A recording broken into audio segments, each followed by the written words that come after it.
is We are up, live. YouTube? That classic StreamYard intro playing us in.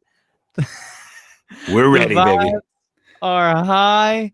We were just talking about how, not that we are high right now, but we might seem a little high because of how tired we are. So please excuse it. I'm drinking coffee, bro. I'm ready to wire up. Damn, dude, I can't really drink coffee late at night. My heart just goes crazy. You can handle that? Oh yeah. I'm so immune to it. Damn. I mean, so Heavy how, coffee like, drinker. listen, I became a coffee drinker in my 26th year of life this year on the planet Okay. Earth. And so that's a long time to go as not being a coffee drinker, I would like to think. Yeah, well, I mean, college is usually where it sparks because you want to stay up. I mean, that's the legal way to stay up, right? I mean, I know kids nowadays are staying up other ways, but I would definitely recommend coffee. I think it's something like we can have you don't want to exceed 4 cups a day because that's like past the milligram level or something recommended by doctors. I had a friend that used to drink 8 cups a day, and dude, this guy was off the wall all the time, and he was a manager, so he was like under a lot of pressure, but it is what it is. So, like, what I'll do is I'll have like my morning cup, obviously, with my bagel, or more recently, whole grain cereal. I know, very exciting. And yeah, and then what I'll do is midday, depending on if I'm just like, I get like a pump out of caffeine. I think everyone does. So like, if there's days where I'm at work and I'm just like, yo, it's so boring right now, I'll just have a cup of caffeine to like give me something to do, which is really bad, I know. But Jeez. No, you're good. I'm still tripping off of your breakfast, man. You're kind of like an old man already. I think you have the Benjamin Button thing going on. Maybe you're going backwards in life. what do you mean? What's wrong with some whole grain cereal, man? Exactly what it sounds like. Whole grain and 1 cup of coffee. That's an old man, senior citizen breakfast already. And I drink my coffee black. Okay, so you're like a trucker senior citizen now. Trucker. Yeah, they drink the coffee black. I'm like wearing my hat today too for the first time. It's like major truck stop vibes here on the stream. It's not. I'm excited hat. though. I am excited though for Shocktober, man. I'm excited for this Friday for our watch along. So set that off. It's gonna be a big one, man. You know what? I haven't seen the. If you guys don't know what we're talking about the Candyman watch along that I'm doing with Talking TV. They're throwing this Shocktober. Did you guys do this last year? Or is this like a first annual type thing, or something you guys are gonna do repeatedly? Yeah. So this is actually like our first year on YouTube.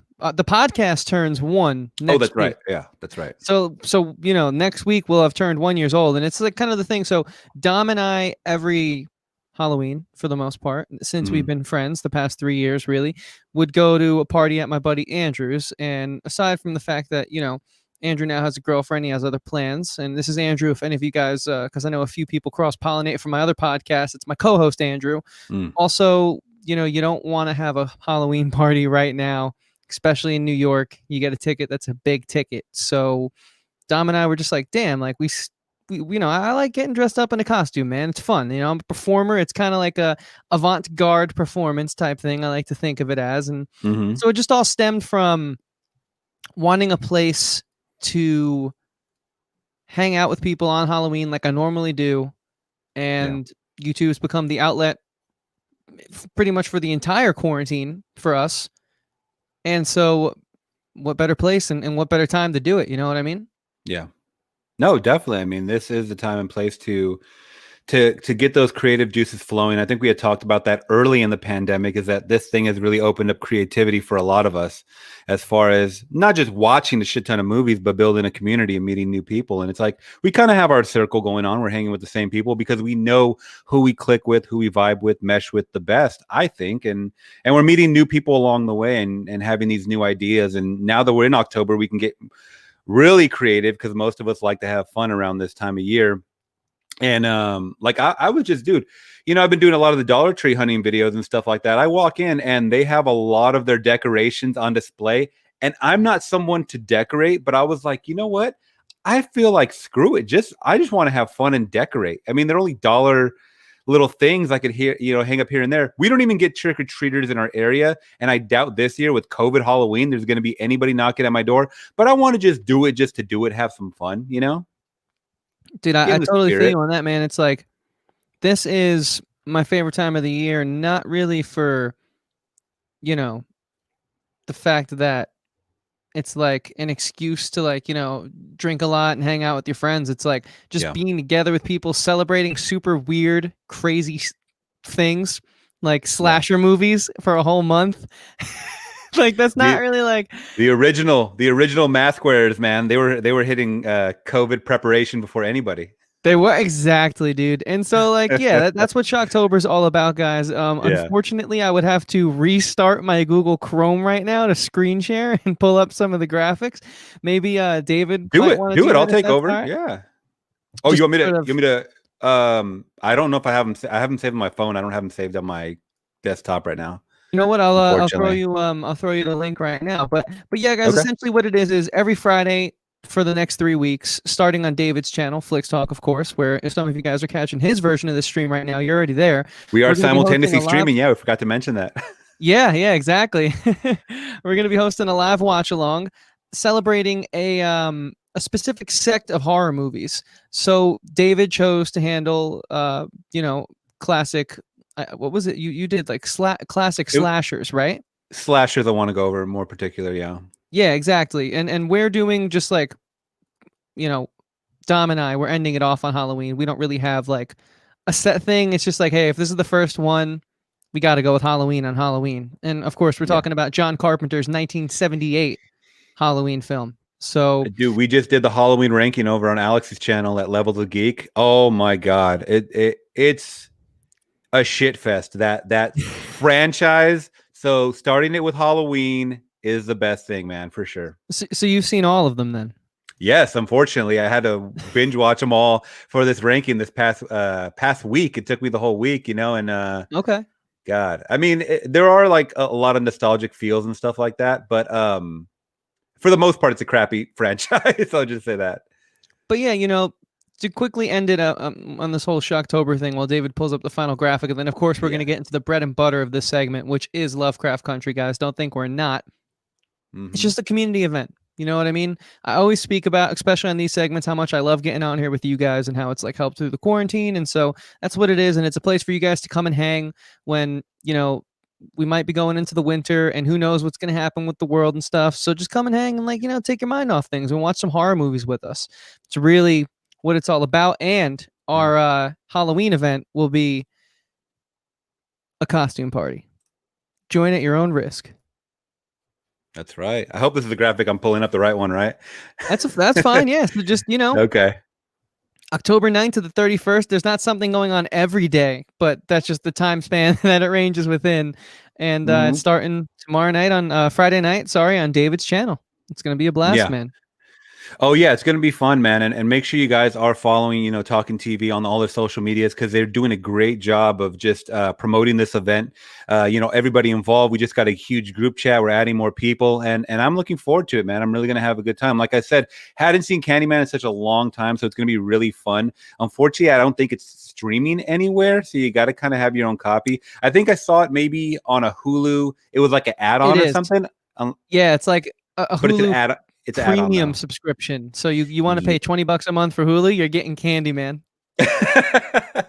or if you know about other ways of getting it, I would say just get a copy. I'll just say that. I'll leave it at that. Yeah. Get a copy.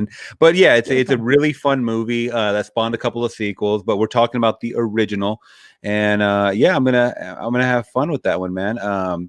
Unfortunately, this is the whole thing. I really wanted to kind of center it because I didn't know if it was going to be a delay or not. I thought Candyman was still coming out this year, but unfortunately, it did get pushed back, which we're probably going to see VOD direct, which we're getting a lot of this year, and that's fine. Yeah. It is. Yeah, it does suck, but I think. Why don't you pull up your graphic while we're talking about it?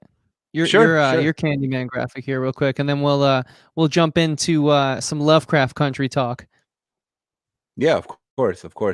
I want to say shout out to Q's in the chat, man. He said he's sorry he can't make it. By the way, Q cannot make this one. I know we had his name on the graphic and stuff, but he is an awesome guy to say the least.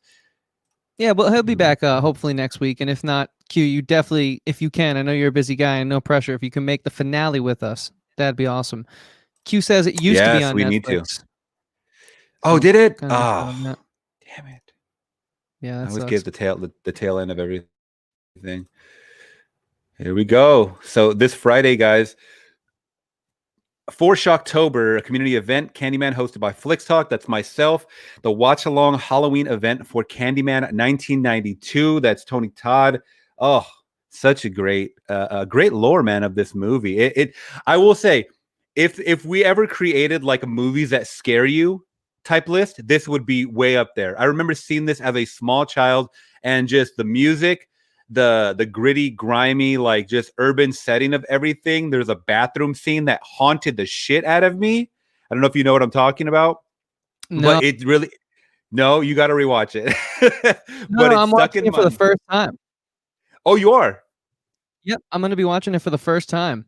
Okay, sweet, sweet. Probably not on the watch along. I'm gonna do a little preparation. So either tonight after we jump off this thing, if we don't run too late, or tomorrow night. Yeah. So There you go, man.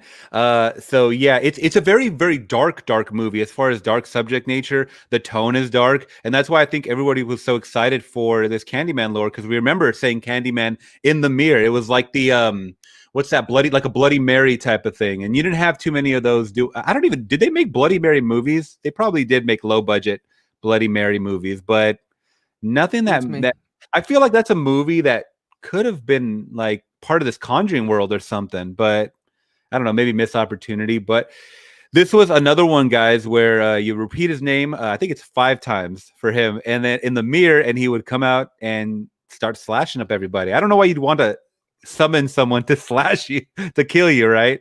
But Yeah. it was like one of these like dare type of things, and I had some real cool lore behind it, and it did spawn a brand new movie that is coming out soon. I guess we'll just say soon. So yeah, make sure you guys are subscribing to the channel. If you guys are watching on my channel, make sure you're hitting that thumbs up. If you guys are on Chris's channel, make sure to hit that thumbs up, and make sure to subscribe. If you're on my channel right now watching this, guys, jump on over.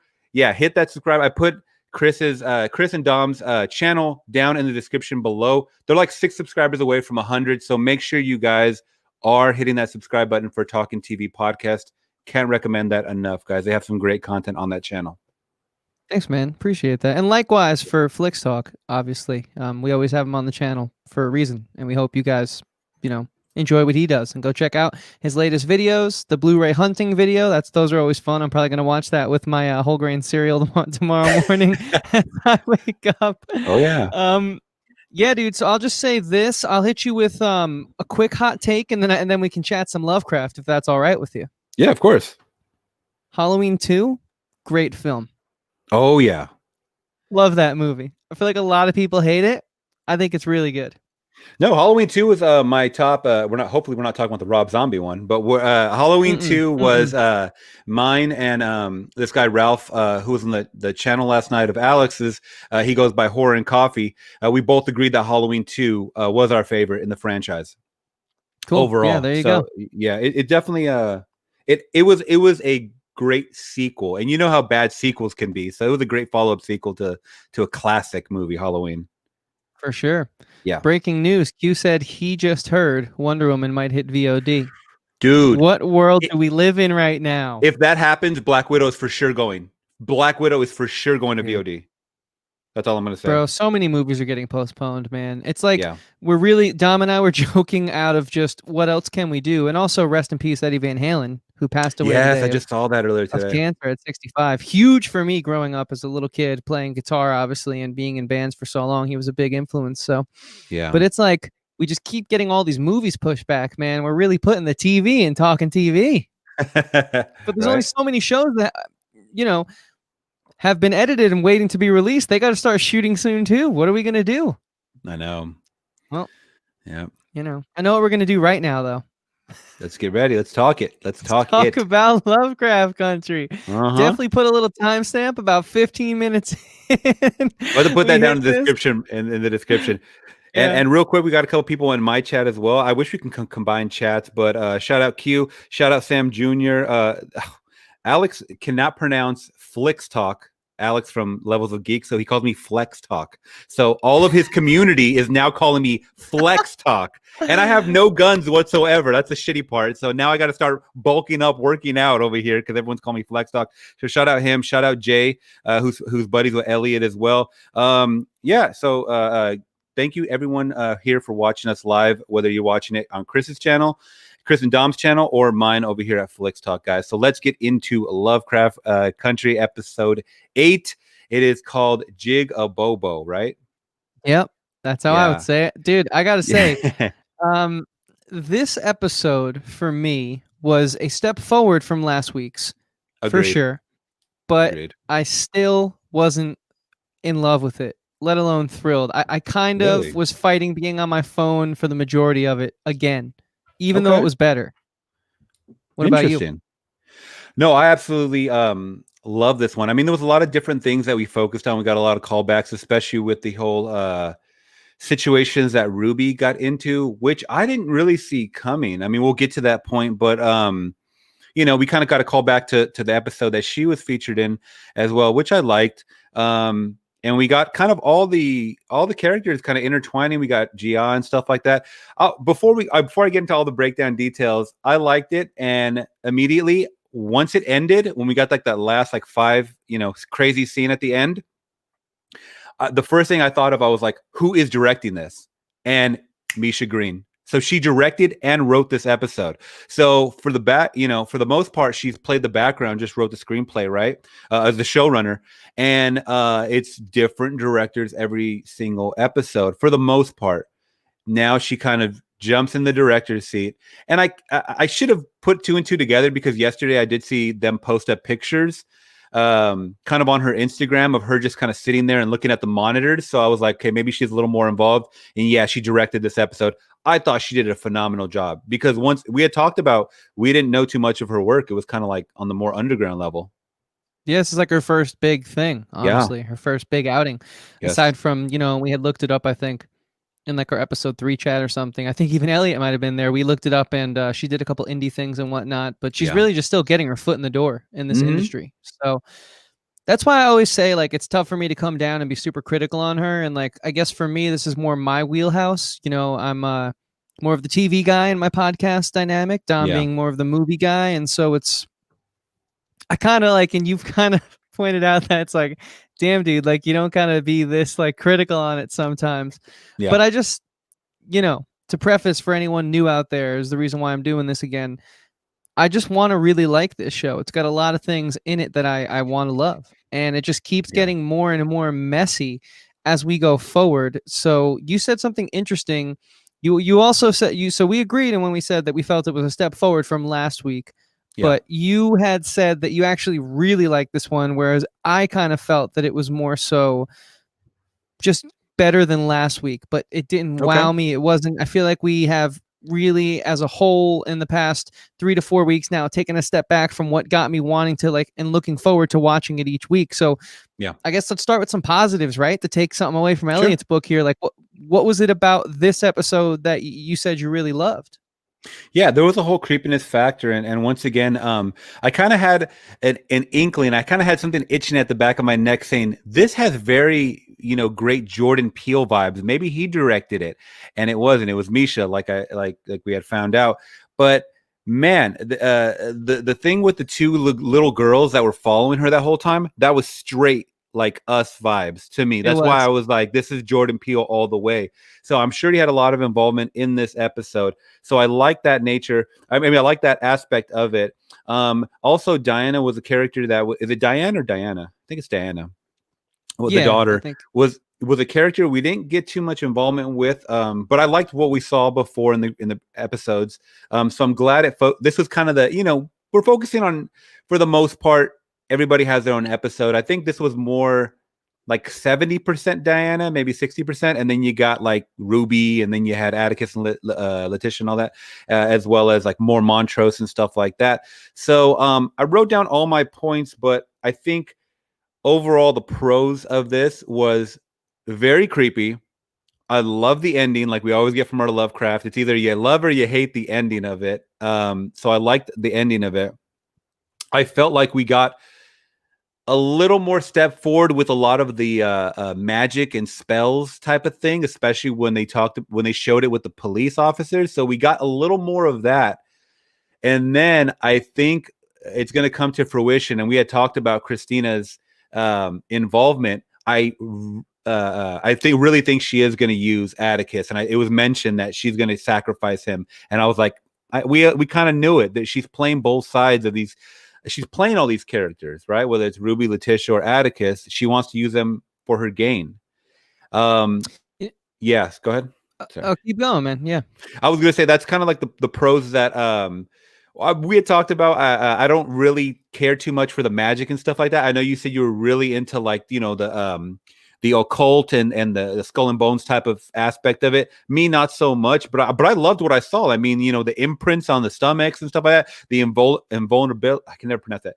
Vulnerability spell that were put on to these characters. It was cool. I thought it was like, it really had a good even balance in it, and it really sucked me, and that's what I liked about it overall.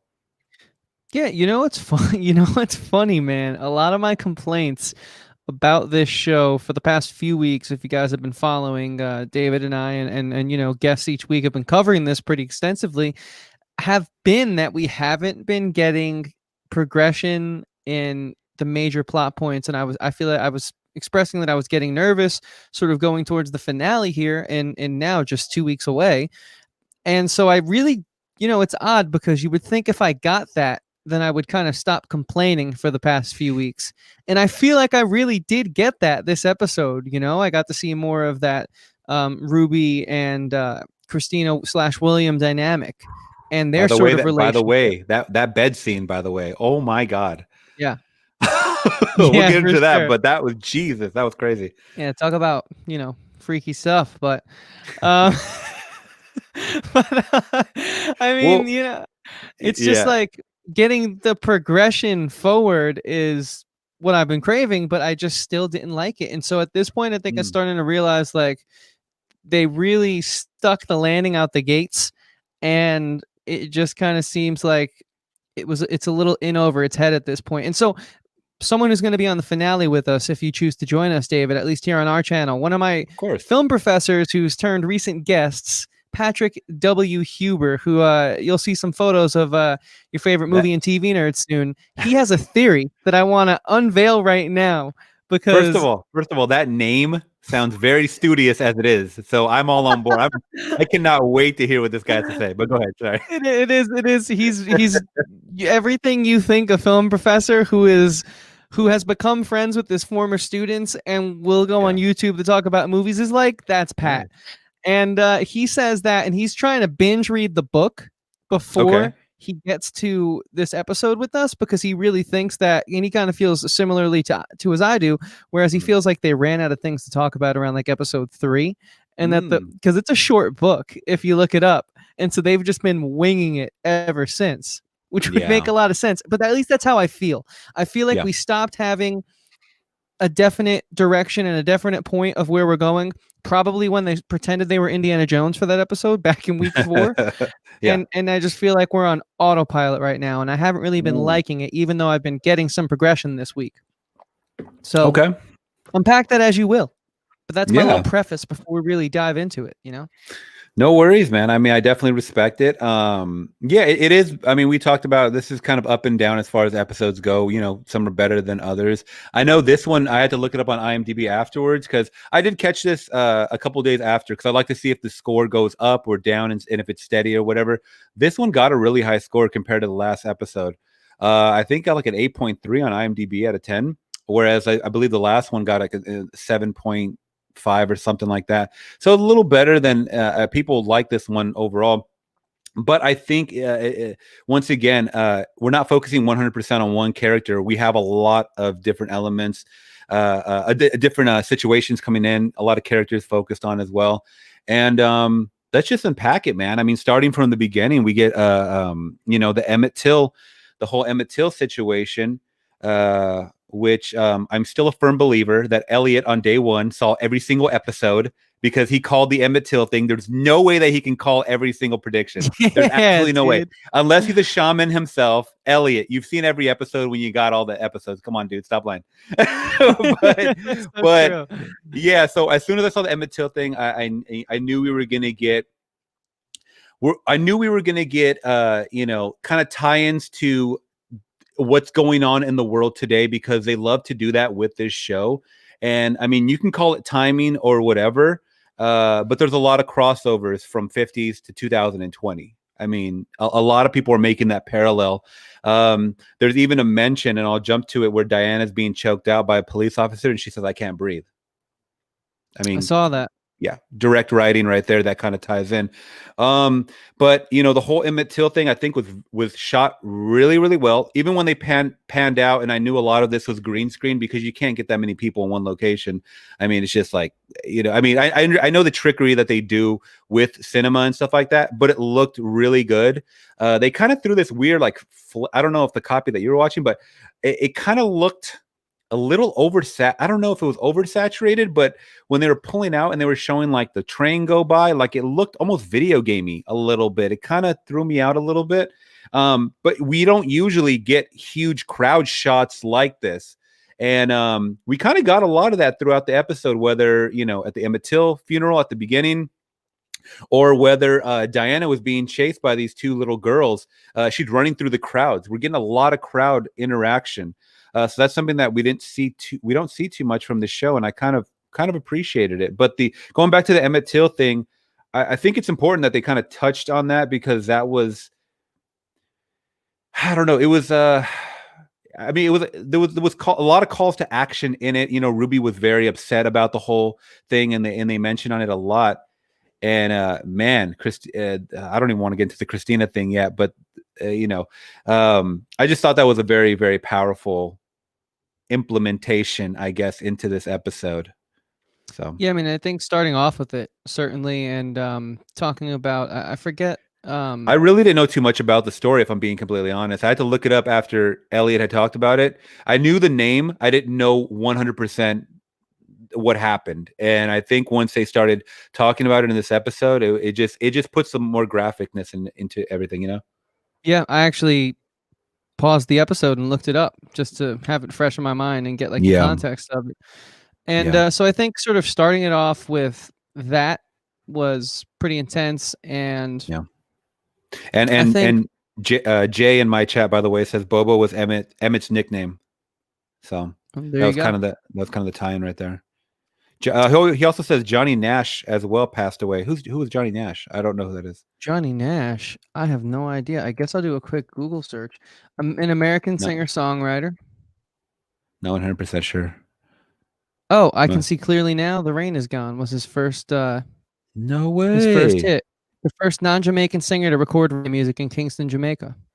Oh, no way. It was an American reggae and pop music singer. Wow. R.I.P. to him. Yeah, born in 1940. 2020. Oh, wow. It's a long life. I would say, yeah, he lived a long life. It's a great song.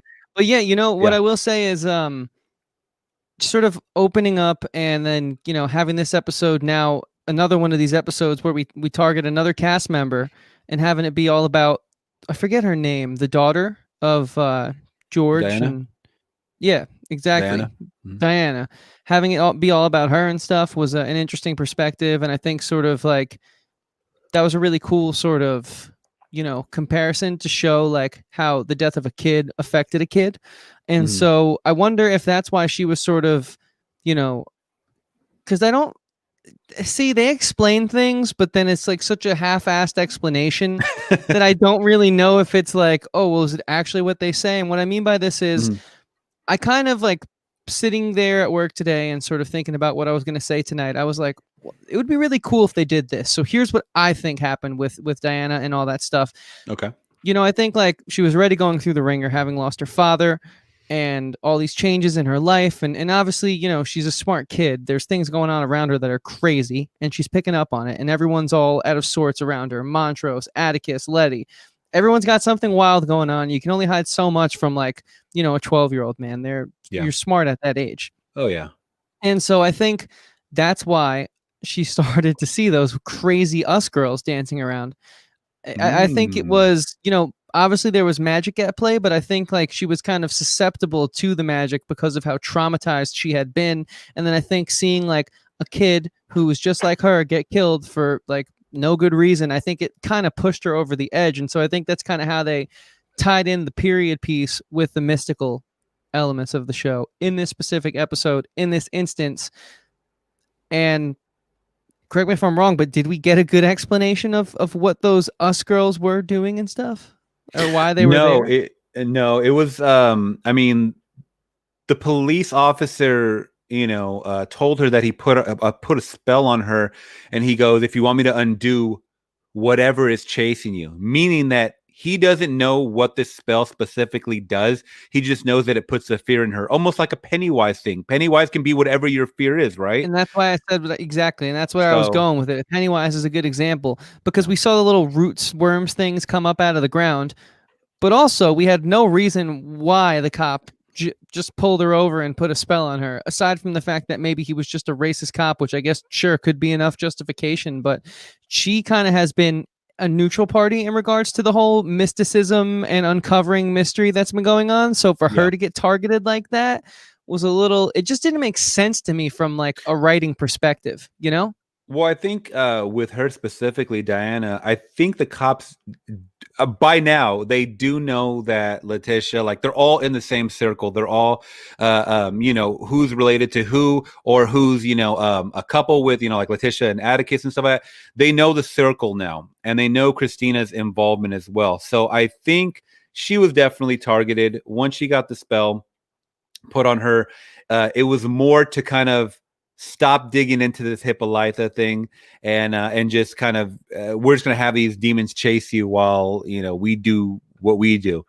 And that's what I think it was, that she was starting to ask too many questions, and they needed to shut her down. But I noticed right away at the beginning, because we get a lot of close-up shots, and we know that invokes, certain emotion, especially like at the funeral. You saw a lot of tears coming down and stuff like that. You saw her go from a really vulnerable state, Diana, to at the end standing up to this police officer and basically saying "F you, pig," in his face. So she went from complete opposite emotional spectrums, which enough was enough, almost like Ruby did, how Ruby did. Ruby had her breaking point in her episodes and stuff like that. So I like to see the emotional progression, especially from a character we don't know too much about.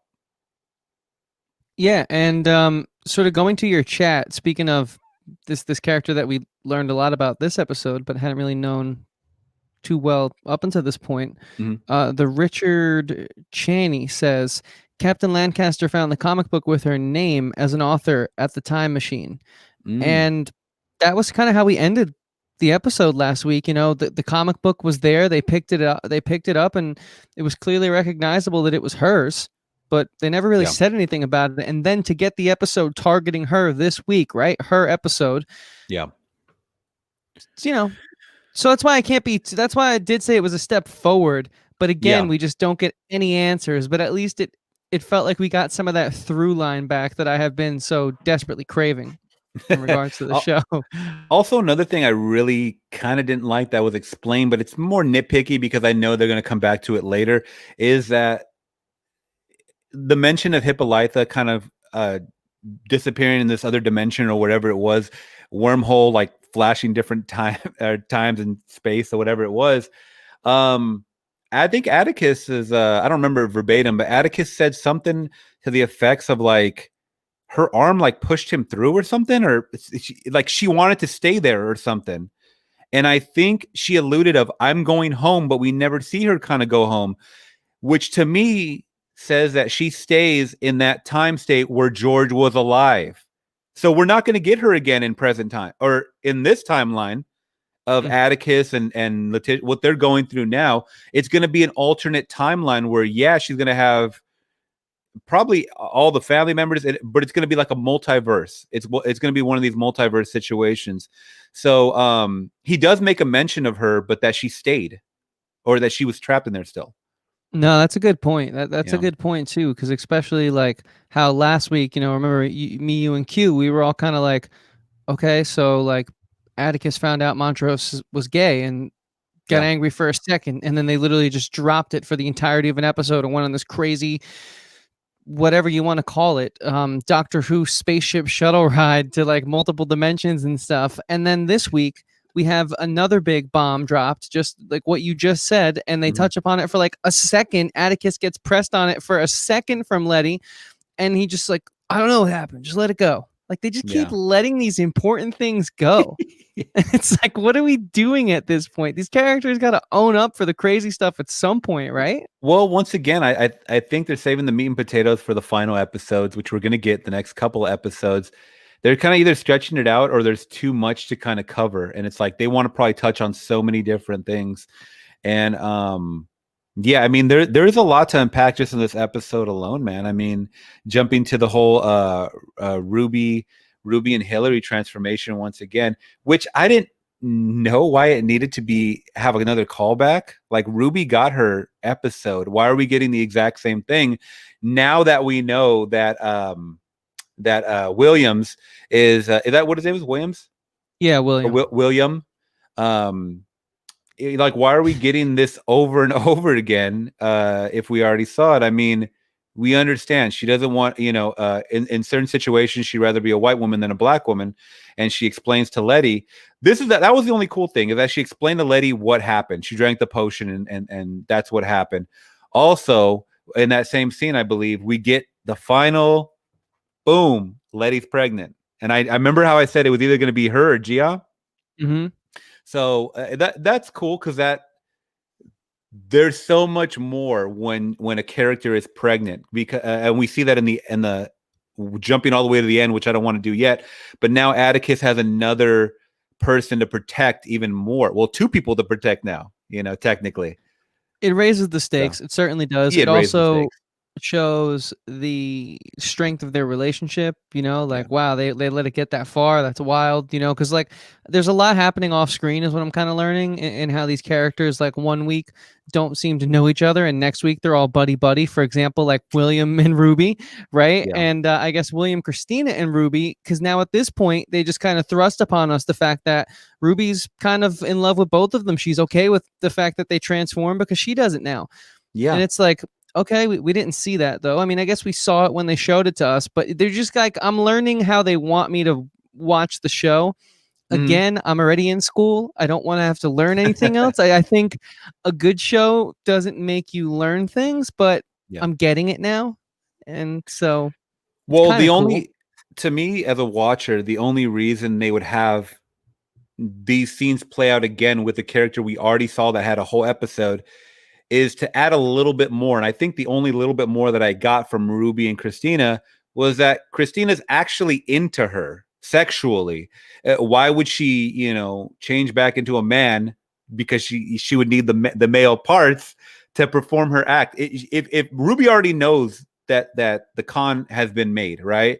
So why would Christine keep doing all this? Plus, I loved the whole. I guess we could jump to it now. But where Ruby explains that, you're never going to understand what I'm feeling, especially now when Emmett Till gets killed, is brutally killed.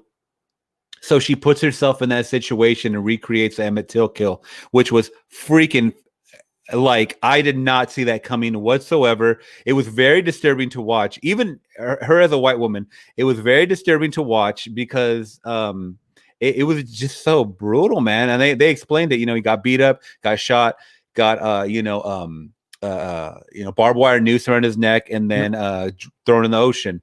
And it was like them recreating that. It just shows how fierce that kill was. Yeah, no, it definitely sort of, to use the word enriched is weird, but it sort of further emphasizes the world these characters are already playing in outside of the magic and the mysticism that is dangerous. And and I'm a huge proponent too of kind of especially when it comes to horror, is kind of showing a lot of things off screen or just kind of alluding to them, because it's more fun when your mind paints the picture. But in certain situations like this, I was not fine watching it, but I felt like it was important for them to add this, showing all that in graphic nature at the length it did for the scene. I think it would make the audience feel a certain type of way. Yeah, no, I hear you on that. And real quick, before we jump too far away from Christina, sure. Apparently Dom's in the chat. Oh, okay. I thought that was you talking to yourself. No, I'm not talking. I haven't lost it yet that much. Yeah, Christina is totally into Ruby, just like you said, David. It's pretty obvious. And that's like one of the bummers about the show is like some of the stuff is like, you called it. Someone's going to be pregnant.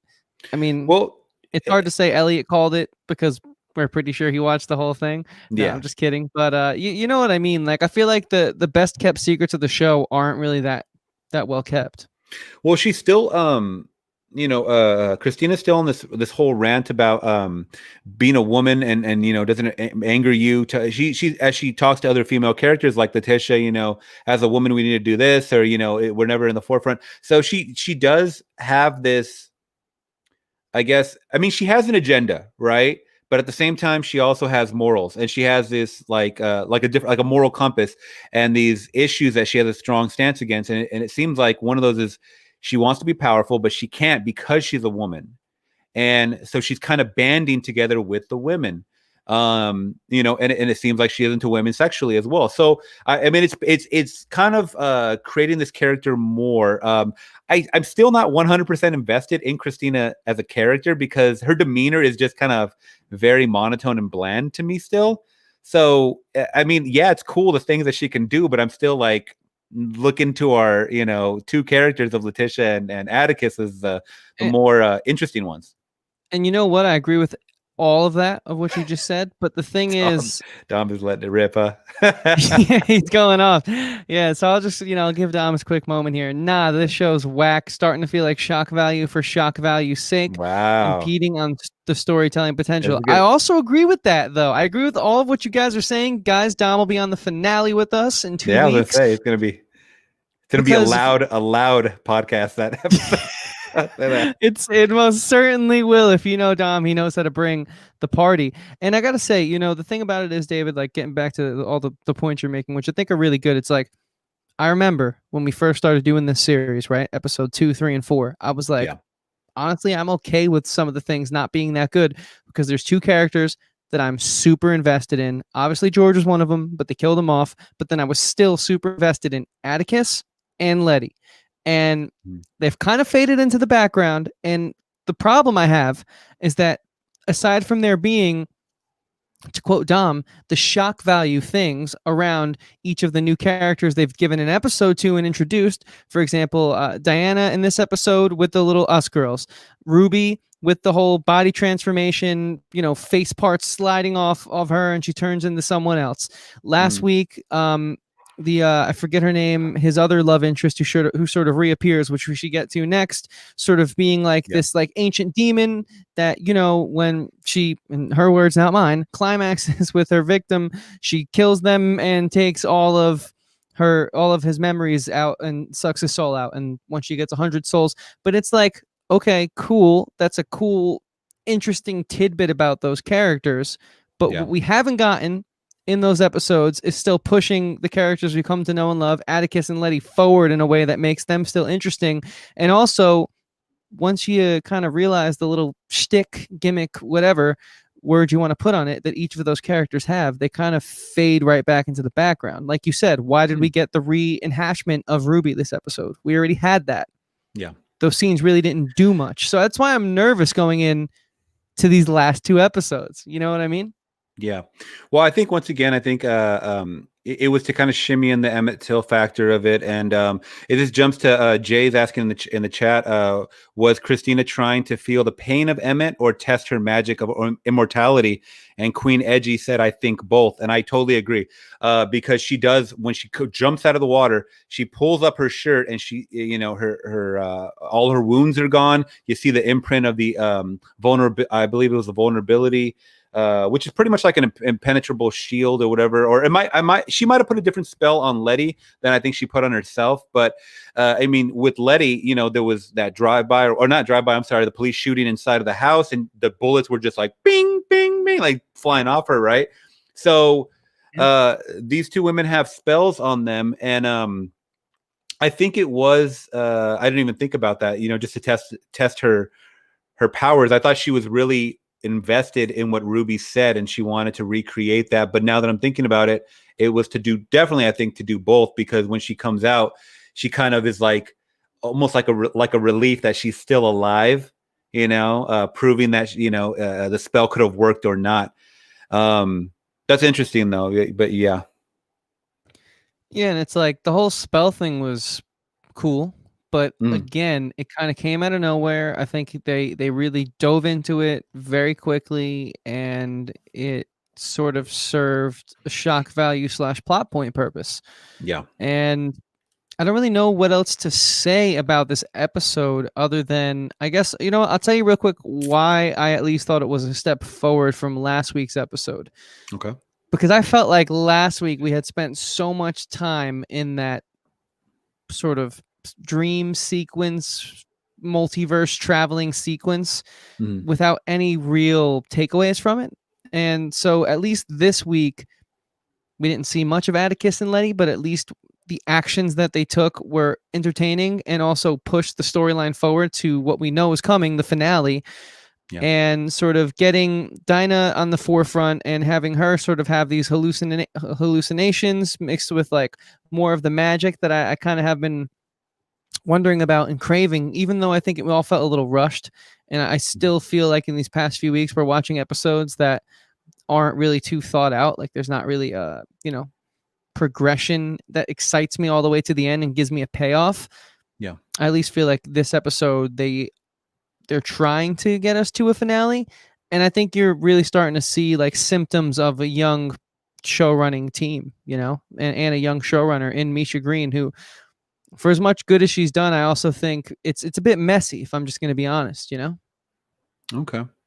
I mean, I was going to say the complete opposite. Is that I mean, I talk about this every week. Is that every episode, though it is directed by someone different, it feels very fluid in the fact of like I feel like I'm watching one director in the hot seat. Yeah, some are better than others, but that's not necessarily due to the directing.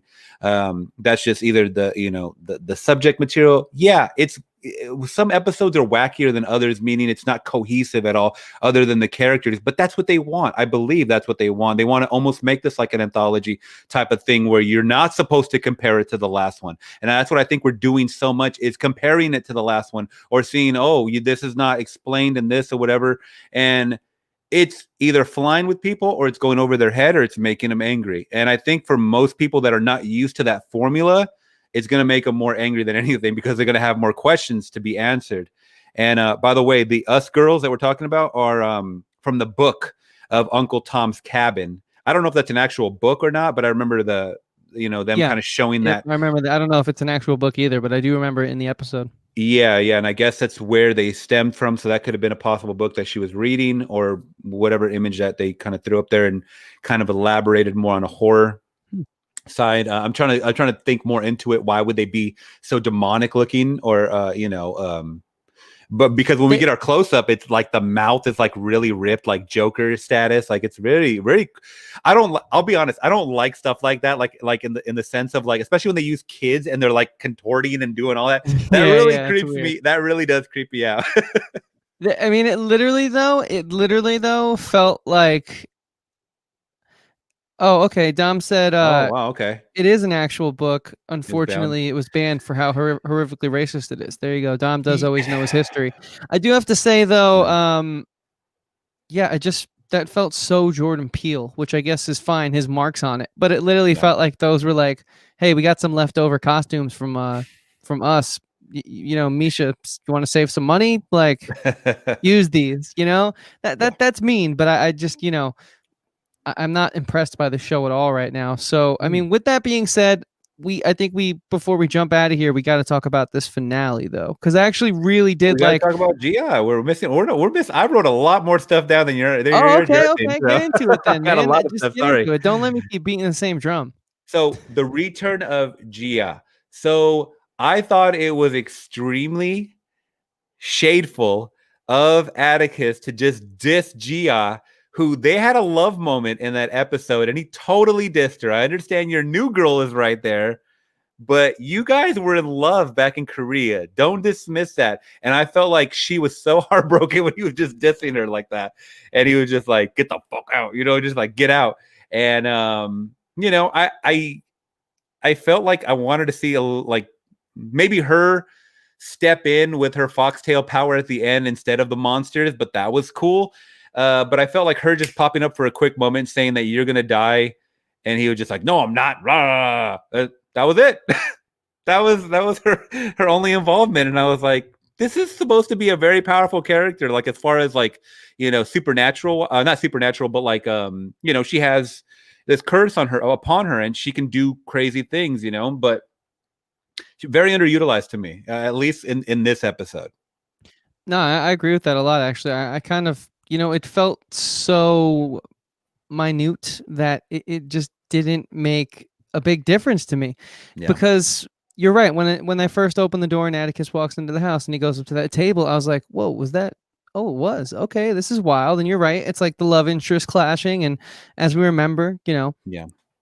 Atticus kind of left freaking out and he was scared. And she still loved, she would have wanted him to have stayed, but obviously he had no idea what was going on in that moment and he was fearing for his life. Yeah. Sorry, what were you going to say? I was going to say, because it just popped in my mind. I mean, I don't know how young your viewers are or how young my viewers are, but you never forget your first. I'll just say that. And that was Atticus's first. So they did not make it very relatable. You're not going to just shade a girl that you hooked up with the first time ever in life, like, in your sexual experience. And the way they kind of portray that was not very true to, I guess, just real life, at least for me.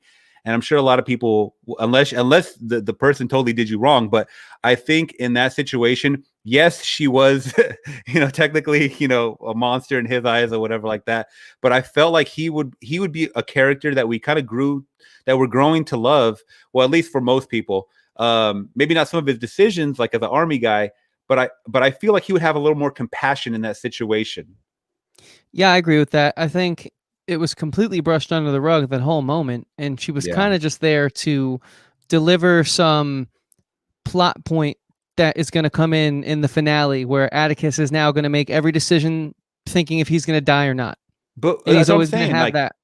And once again, why did we need her bringing up the fact that he is going to die when she already told him that back in the episode about her? She already told him, "I saw you. How are you going to die? Like, or you're going to die." And then even over the phone, she like all the things that are kind of already being rehashed already. And it's like she should have said more. If she came all the way to America, she should have said more. What is it, like, back on the plane now? I'm not going to do anything. Like, she's going to pop up in the next episode or the last episode to be a huge factor. She has to. Someone said that in my chat, by the way. This can't be the last we see of Gia. And by the way, Queen Edgy says the girls are depicted as pickaninnies. I don't know what that is.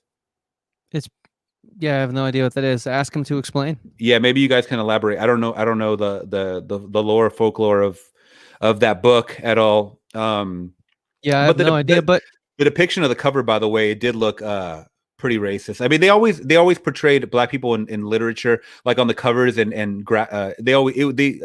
it's like what they did with Jewish propaganda. They always accentuated on like, it was very exaggerated, and they made them look like monsters, right? And this is kind of like what it was back then. That's what they were doing. Yeah, no, definitely makes sense why Dom, said what he said about it being banned. Sounds like it was a good move. But let me just say this. Mm-hmm. I was super excited about Gia coming in, and then they quickly did what they've done most times with interesting reveals in this show, and they did nothing with it. And they just used it to sort of drive a plot point home or be a plot device. At least in this point, it served a purpose, although be it redundant, reminding Atticus and us that he's going to die somewhere soon. And it's to assume now at this point in episode 8, with only 2 left, that it's going to be in the finale.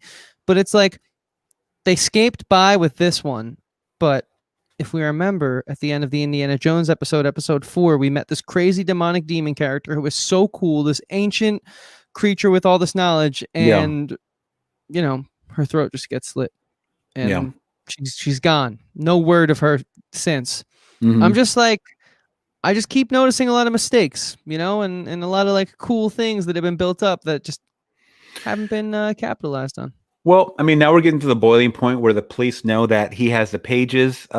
These pages, they're speaking in tongues of the voice. What is it? The language of Adam or whatever it was. I had the subtitles on, so it said language of Adam, and which I still don't know too much about. It's kind of a conflict or whatever. Kind of something that I really don't understand too much. But I think we're kind of coming to a head, especially since we're getting to our last couple of episodes, where we're going to see something crazy in the last finale. And I mean, we could just jump to this ending if you'd like, because that was this was the ending that made my jaw drop. It was cool. I thought it was a really cool action sequence, and it was exciting. And actually, one thing that I thought was interesting, it seems like the beast that sort of popped up was intertwined with the spell. Whereas once Atticus and Letty had come in danger, well, quickly this beast popped out at the right place at the right time, and literally didn't target any of them at all. Instead, took out all the cops. And it was exciting, and I understand the purpose that it served, but I wasn't like wowed by it, but I thought it was the best part of the episode. Well, I mean, I talked about this. That negative guy. Just no. I mean, you know. I think I talked about this in a previous pod about Lovecraft Country. Is that they love to throw the meat and potato, like the most exciting part at the end, right? To leave it not only on a cliffhanger, but it's the thing that you remember the most about the episode. So I understand for that, but I think I had said something we had talked about in the Sundown episode 1, is that how come they didn't go after our main trio of George, Atticus, and Letitia? And it's like maybe the reason why is because they were his protectors the whole time. As we see, he comes close and he just kind of has his hand out in the protection mode of Letitia. Now that we know that she's pregnant, he's protecting, his pregnant girlfriend or whatever she is. They don't kind of allude, they don't have really a title, but he's protecting her. And then he kind of moves towards his hand almost like a pet. Showing that he almost has control over this creature. So is that due to a spell that was placed upon him? Is Christina controlling these monsters? We don't know, but it is protecting them. That's the thing that we do know, that it is protecting them. So I have a guess, and I think that these creatures, whatever you want to call them, are subservient to the sort of order that Christina has taken the man form, William, to try and get in to show her father, who's clearly like a higher up, if not the higher up in what was it, the Freemason Society, whatever their name was. Because again, it's been so long since we've seen them that we don't really know what to call them or talk about them. But those people at the end of episode 2, let's put it with that we learn Atticus actually is a descendant as well. And so he was clearly a high up enough descendant to have them all leave the room to if you remember, request a one-on-one counsel with the big boss of that sort of group, whatever. I don't know what to call them. This is another problem with the show. But so I think that these beasts sort of can sense and know who to protect and who they're serving. Yeah. And so I think that's kind of what happened there. Again, it wasn't explained. That's something I don't think needs to be explained, though. I think you can kind of imply that. Whereas other things in the show I won't forgive. But that was my take on it. And so I think that they're kind of always there underground, sort of with them, even though we don't know that they're there in the shadows. Because it was all too convenient. How right when he's about to take a bullet, it just pops right out and saves the day, Also, that gave me Us vibes, because if you remember, at the beginning of Us, there's that title card that says that there's thousands of miles of underground tunnels. Yep, exactly. And that's what they could be using. And Richard in your chat actually reminded us, it's the Order of the Dawn, or some say the Sons of Adam. Oh, okay. And then Jay says Freemasonry, which is what I was calling it. But I knew that there was more of a theatrical name given by the show on them. Yeah. But yeah, I mean, dude, I don't know. Do you want to make some predictions, or do you have any other points you wanted to get into? Because I'm ready to hit predictions, but I'll also tackle more of what you want to talk about. I think I touched over everything from a lot of the Emmett Till situation to the Ruby situation. The return of Hippolyta, I don't know. I think she's, to my understanding, she's in another version of her Earth where, well, she went back in time technically if these events are not panning out to be with George, which would not put her in she can't be in two places at the same time. I mean, unless they do, so I don't know how they can spin it, but I think she's going to be that. I think that might be it for her, if I'm being completely honest, because I'm trying to think of what other, we have 2 episodes left. What other characters can we focus on besides Montrose, who, by the way, is letting me down? He's a character that I'm not interested in whatsoever now. Now we're back to him drinking on the curb.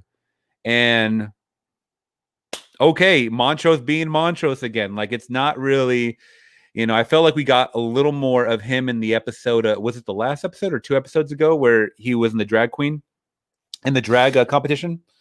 Yep, I think it was 2 episodes ago now. And that's where no.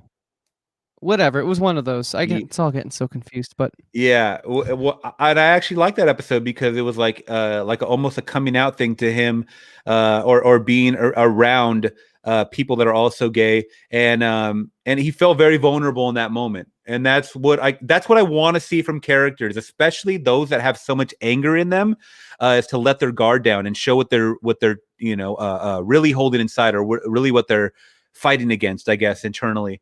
And it's still a mystery. I don't know if he's the father or not. Like, I don't know, if Atticus, we still don't know, but or if he is bisexual. I mean, he could be bisexual as well. So, but that was a character that kind of, they're not focusing on too much. Who knows? Episode 9 might be, and the chat probably knows, but because I don't watch the previews for next episode, but maybe it might be a Montrose episode about maybe showing him when Atticus went off to war. What happened to him? What happened in Montrose?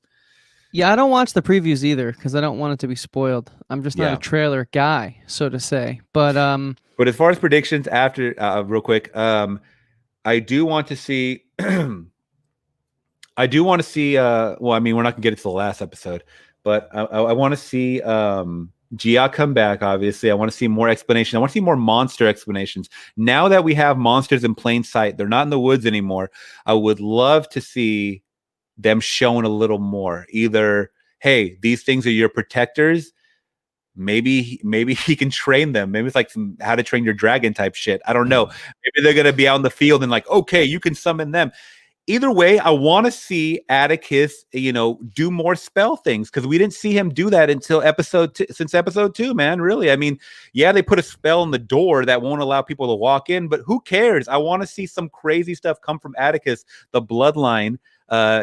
Christina calls him cousin. So right. It's like I want to see him do some things, and I don't know how he can tap into that, but I want to see a little bit more, especially since we have 2 episodes left. No, I'm right there with you. And to further elaborate, I want to see all of these different sidesteps, that I will call it, that sort of have been taking us away from what I really loved about this show in the first 4-5 episodes. Mm-hmm. Come to a head and a boiling point where it all makes sense, and it kind of explodes in this beautiful mess of like, okay, it was worth all of this nonsense, all of these unanswered questions, all of these, quick little cool moments that right now seem like they mean nothing. I just want to know that the ride that we're on is going somewhere, and it's going to be great when we get there, because right now I'm not feeling like that. So I feel like we're on opposite spectrum as far as like we are, I think. Yeah, and that's fine. I mean, because I started shows at the same time I started Lovecraft Country, other shows, and I completely dropped them, and I kept Lovecraft Country going. That's that. I mean, to me, it takes a lot to watch shows. I know you've watched a lot more shows than I have, so you're kind of dissecting them, and I don't know if you're comparing them necessarily, but this it's kind of hard to. This is a show that's not really like a lot of things I've seen. The only thing I can compare it to is in some kind of anthology movie. So I'm trying to put myself in that mode where every week I'm going to get something different and not hold it against these show directors or whoever is involved, because this is how it's supposed to be. This is how I feel that they're supposed to be portraying each episode, and that's why I'm not really holding that against them at all. Yeah, what I'd say I do is I think that whereas you've seen, hundreds of more movies than I have, I feel like I've probably seen not hundreds of more TV shows, but a lot more TV Hundreds of shows. hours at least of more TV shows. Hours, yeah. So I think what I do naturally is I feel like I have a bar set in my head of what I think is quality, and I think HBO kind of gets the assumption off the bat, like I've spoken about before, where it's like, oh, an HBO show is going to be a little more polished than, let's say, like a Hulu original, right? You're getting a little bit of a different standard, a different bar there. For example, we can compare Curb Your Enthusiasm, HBO's original comedy, to Dave, Hulu's original comedy. I really like both, but I know one is a little more, rough around the edges than the other. And so that's kind of what I do in a sense, but I take each show as its own beast, its own animal, especially when dealing with like the horror and supernatural, because there's so many different directions and ways you can go with it. And that's why I'm not giving up on this though. Like I always say, just so your listeners here tonight kind of know, like, oh, this guy's super negative. Why is he still watching this show? I just have high expectations. All right. Yeah. I'm a student right now. I work full time. I have 2 podcasts. I'm giving my time to this because I like it still, because they hooked me early on and they gave me these characters that I really liked, and they have this interesting sort of social commentary that I think is intriguing and gripping, and they're tackling so many different things from different ways than I've seen. And so I'm just like, damn, I am sacrificing time to watch this, and it feels like there's been a bit of sidestepping lately, but I'm hopeful that we get to this finale and they knock it out of the park. Like, I think they can still, although I'm not confident they will. Predictions, okay. I think it's going to come to this. I think it's going to be even crazier than the dream sequence that we saw last week where Hippolyta is flying through space. It's going to be something insane, and I know right now I'm either going to hate it or love it, and there's going to be no in between with how this show concludes. Yeah. So, well, either way, it's going to be good. Yeah, either way, it's going to be a good talking point, especially when we get Dom involved, man. Ooh, Lord. That might be a 2-hour podcast, man. For sure. Well, it's going to be at least at its very core, me, you, Dom, and Patrick W. Huber, the film professor. The third. No, definitely. Yeah, like I'm loving the minds that are part of the show, whether we have a disagreement or not, or difference of opinion. That's totally fine. I mean, that's what makes these discussions worth my time. And I do love it. And like I said, if this was a show that I felt like was going to go any other direction than the way it's going, I would have turned it off. But it's weird because I felt like Sundays, I was like really, really pumped. But if an episode let me down, I was like, okay, the next week I'll just wait till Monday to watch it, or Tuesday morning. This morning, I remember I texted you. This morning was when I was watching the episode at 5:30 in the morning, guys. By the way, I waited a completely 2 extra days. Where usually I would wait Sunday night right away when they launched it, and maybe that's because of some of the episodes not hitting as hard. But I do like this show overall, and I'm not really watching anything else. I mean, I totally agree. I mean, I work full time as well. We're planning a bunch of other projects and stuff. I'm part of another live chat now on Wednesdays. So there's a lot of things going on right now. So I think us dedicating our time to a show, it has to be the right show. Yeah, I think it says something. And that's why, take my criticism with a grain of salt, but I feel like I'm also asking legitimate questions, and not trying to excuse anything that I think is poor filmmaking. But yeah, I would love to hear what this chat says real quick, because I got a couple people in my chat. Sure. What did you guys think about episode 8? If you guys are in the Flix Talk chat, episode 8, which is called Jig-a-Bobo. And I'll have to look up some of the books, by the way, because people are dropping a lot of knowledge about this stuff that I had no clue about. So yeah, the Mark of Cain, then the Uncle Tom's Cabin, and I would just love to kind of do my research. He said look up Prince Hall. So that give your chat a few seconds to let us know their thoughts. What were these shows that you gave up on? I'm curious. Oh man, I mean, I think I told you that. So there was a Power show on Stars that was really big. It got about 6 seasons. It got 6 seasons, and they had the spinoff show that was just really boring to me. I mean, it was more of like, okay, I'll compare it to this. You ever watch Breaking Bad? Yeah, love it. Okay, did you ever watch Better Call Saul? Yeah, couldn't do it. That's how I'm feeling. That's how I'm feeling about this spinoff. But Gotcha. I will just say, I watched Better Call Saul.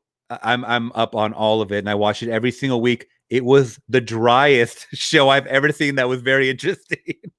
It was extremely Gotcha. slow. It is an extremely a slow show, but if you are a fan of Breaking Bad, especially in these past couple of seasons, it picks up because now we're getting Gus Fring. We're getting all these characters that are Spoilers. implemented in well, it's not really a spoiler. I mean, but I mean, we knew we were going to catch up to the breaking. We're going to see Walter White again, obviously, but yeah, I mean, it's if you're a Breaking Bad fan, I would compare that Power show that I was watching to the spinoff that they did. It wasn't entertaining, so I kind of fell off of it. But I mean, Jay is saying that he enjoyed it, so that's all we got right now so far from the chat. Guys, really Hey, quick, it's an did you honest enjoy the episode answer. or not? Honest No, answer. but I think yeah, this one going back to the IMDb score, this one rated pretty high, and I think it left a pretty good imprint as far as hitting those horror thriller vibes with a little bit of magic thrown in there. And I like the explanation of her putting spells on people and them actually having an imprint, a brand. I thought that was a cool little twist because you don't really, I mean, you could have just done a little spell, Furiosa, or some kind of Harry Potter spell or something on top of it, and then little fairy dust fall down. But instead, it was an imprint that they felt, and she was like, it was getting burned into her, side. So that was kind of cool. I mean, I don't know how long that lasts. Is that permanent or what's going on here? Who knows? It's a branding, but Who knows, man? I mean, yeah. it kind of looked like it dissolved pretty quickly on Letty as it was, but Oh, did it?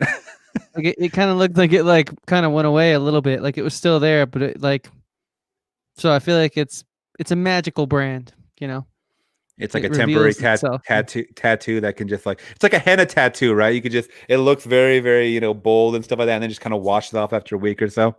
It's if for Possibly. any of my D&D players out there, you need to roll a very high perception check to pick up on the brand. That's how hidden and concealed it is. If you roll anything lower than a 15, you'll not see it.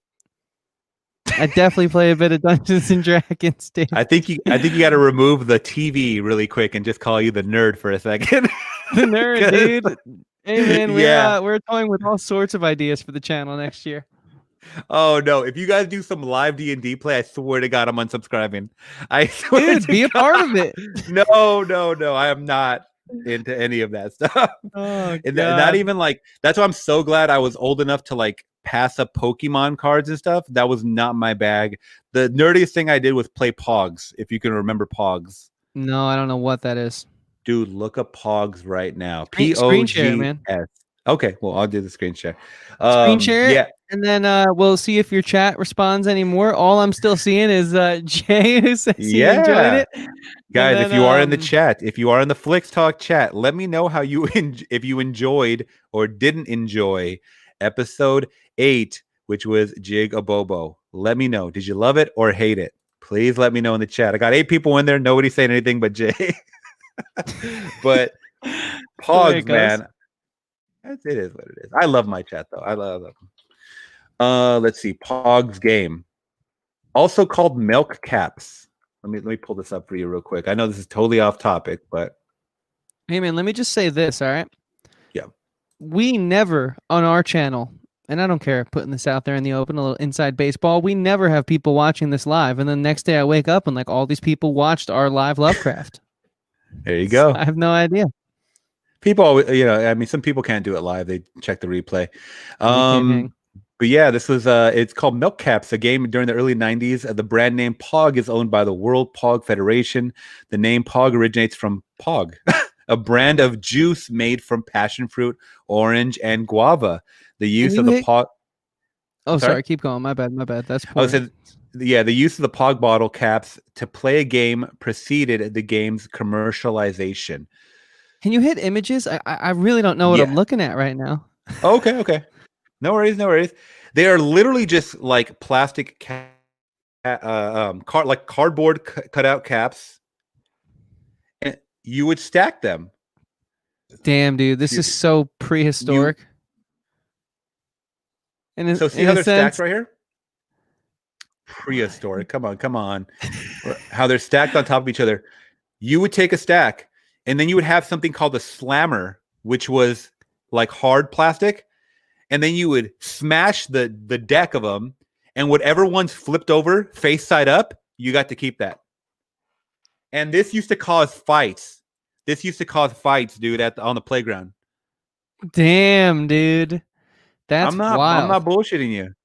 Yeah, I am not bullshitting you, dude. Oh my god, they had an OJ Simpson slammer. That is funny. They literally Wow. made look, dude. Oh my god, I had a friend that had this, bro. It was like a carrying thing. Look into the Pog Federation. Can you guys see that? That was a Goosebumps, the dummy episode, or the ventriloquist episode right here on the right. Oh I don't know shit. if you, Wow. I don't So know if they you can see any really of these. they branded this thing.